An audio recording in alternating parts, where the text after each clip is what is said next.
Alright, so welcome back to the channel, guys. It's me, 80s144. Today, guys, I'm going to do my top 10 saddest deaths in Danganronpa. Now, just so you guys know, I am not going to be including the anime or Ultra Despair Girls just because, like I said, the characters in those games and the anime weren't really developed. That significantly, most of the characters were very much like, were very, most of the characters, like, I just didn't really grow attached to many of the characters in the game anime. So it'd be difficult for me to put out any of them in this, so we're going to be taking into consideration three main games. And of course, this is a spoiler-free video. So if you have not played Danganronpa, do not watch this video because it will be massive, massive spoilers indeed. And of course, I'll be looking at all three games. So 10th place I have is Sayaka Mizuno.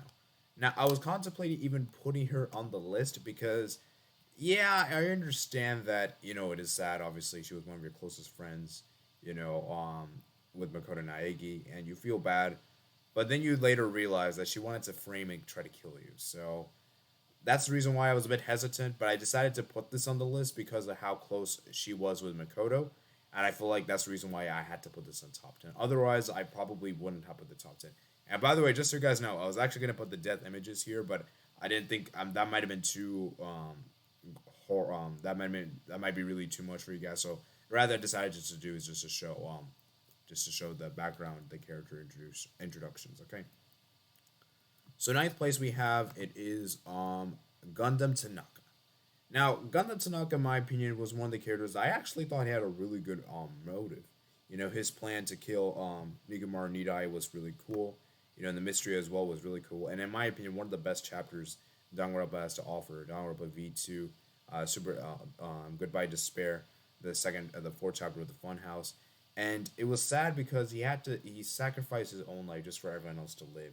And it was such a way that, because remember, the motive in this chapter was that in order for them to get food, one of them had to be murdered, you know? And so it was interesting how Gundam suggested that he would take his own life just so the others can survive, you know? And it's just a really cool way they did it. And, I just, I love the animal reference as well. And yeah, just for me, very, very cool character. I love the way he talks and everything. And I was sad to see him go. Really, really sad. And it was in chapter 4. Okay. So next one we have is Pekko Yama. Now this is another character that you feel really bad for in chapter 2. You realize that she only killed my hero because Fuyuhiko wanted her to be gone, supposedly. But then she realizes later on that she didn't actually want, Fuyuhiko actually didn't want Mahiru to be dead. And it's just heartbreaking because, it's her own master and everything, the connection the two had. They were so close to each other as childhood friends and, their whole life together. And it's sad to see that not only is she going to be dead, but she also inadvertently killed Fuyuhiko. Obviously, she doesn't. She thinks she killed him, but then we all know that at the end of the day, Fuyuhiko did survive. And yeah, it's just a really sad. It's really heartbreaking, really emotional. One of the saddest moments in the game. And yeah, this was very sad, man. Very, very sad indeed. Next we have is Rantar Amai. Now this is a really interesting character, obviously our first V3 character in this, guys. And it's interesting because I honestly feel like for me Rantar was such an interesting character. The way they was talking, the way he was gonna end the game. And it just had to be him, man. You just know, like, it was raising so many death flags. And the fact that his ultimate question mark, you later realize if you complete V3, you realize that his ultimate talent was Ultimate Survivor and that he had played the game before, and that's the reason why he was given that talent and he had to give him that monopad. And it's crazy how you know his death actually meant so much. And it's crazy because I actually felt really bad. This was a character that you just didn't really know much about, and yeah, you can make arguments that this one shouldn't be in your top 10, but for me, it's in my top 10. So I believe I have Rentaro to be at seventh place. Seventh place, guys. Rentaro, seventh place. Okay. Next we have his ultimate programmer Shiro Fujisaki. Obviously, guys, this was a really sad one because you realize that you actually end up learning that Shiro is actually a guy, not a girl. He was dressed as a guy. Dressed as a girl. Sorry. And because of the bullying he got from kids, and he wanted to become a stronger person, and he wanted to become that stronger person. Unfortunately for him, the culprit killed him, which we all know to be was Mondo. I was actually debating putting Mondo in this list, but I actually felt more bad for Chiro. And so if I did like honorable mentions, I would probably put Mondo in my honorable mentions. But Chihiro for me definitely makes my top 10 just for the way he did. And obviously, he tried to help people by creating AI. I can even put his AI in this list, but technically, that's not a character, so technically, that's his creation. So I just wanted to put Chihiro in this one, and yeah, it's just really sad, really sad.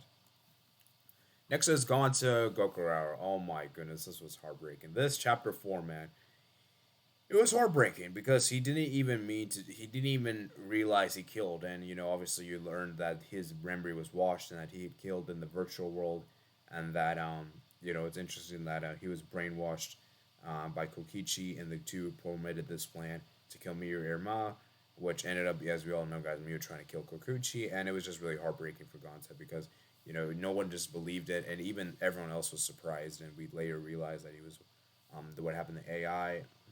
The way he just got executed was brutal as well, and yeah, very very sad indeed, very very sad indeed. So for me, it has to make my top 10.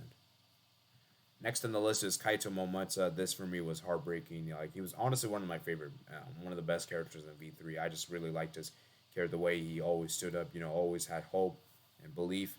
And even made some of the more like unsocial characters like very interesting. Like he was the reason why Maki became such a great character. I actually really liked Maki because of him.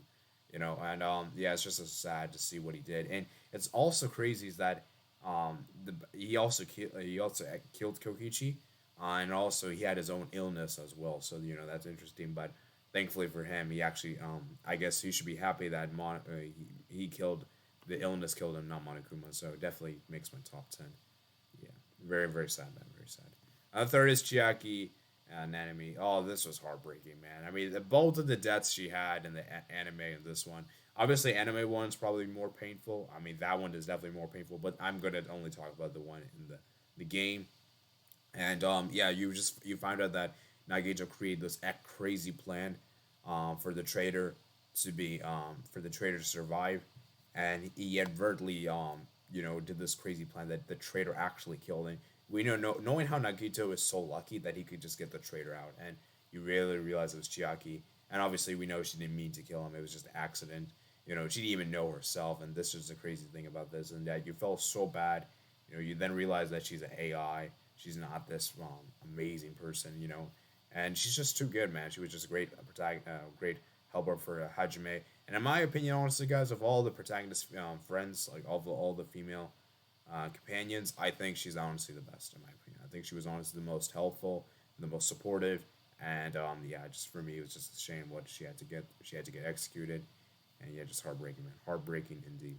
At the second place I got is Kaede Akamatsu, man. I had to put her in this list. It was just sad to see that Kaede got killed, and I wanted to see Danganronpa V3 from her perspective. I would have liked to have played with her as instead of Suichi. Don't get me wrong, I like Suichi, but I would have been more interesting if we had Kaede as the protagonist because she was so optimistic, she was so awesome, and we could get to play as a female. Change things up a bit. Not always a male thing. But unfortunately, as we realize, it's not like that. And then you realize at the end of the game that she actually didn't kill Rantar. It was actually Samugi that killed him.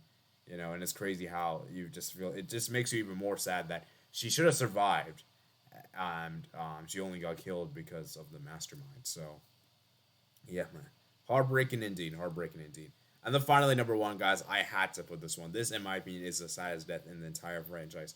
Sakura Ogami, and this is so sad because she died when like most of the people hated her for being the traitor. We learned in chapter 4 that she is a traitor in the cast, and everyone just disliked her. Bayuki didn't want to talk to her. Toko didn't want to talk. Obviously, and she tried to even mend the relationship. She tried to fix things up, and that didn't even work. And she had to just die in her own will, and it's just heartbreaking because she only killed herself so the others would survive, and she needed to fulfill the mastermind, and rather than kill someone, she said, you know what, I'll just kill myself, by drinking the poison. It's a very heartbreaking chapter, very very sad. You feel so bad for Asahina, and yeah, it's heartbreaking, man, heartbreaking indeed. So those are my top 10, guys. I want you guys to comment down below your top 10. Let me give some quick honorable mentions real quick before I head out. I got, like I said, I got Mondo Owada. That's an honorable mention. Another honorable mention I have from the second game. I'm gonna do 3 honorable mentions, one from each game to make things fair. The second game honorable mention I have is Teru Teru. I think his was honorable mention.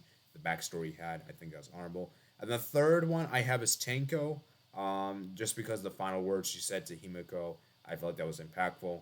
And yeah, those are my top 10 guys and the three honorable mentions. Let me know your guys' top 10 in the comments below. Remember, guys, subscribe to the channel if you're new and if you enjoy this kind of laid back, non football kind of channel.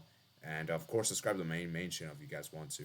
It's the same. It's just 87 before, but this is 87 before extra. So hope you guys do enjoy, and I'll see you guys later. Peace out.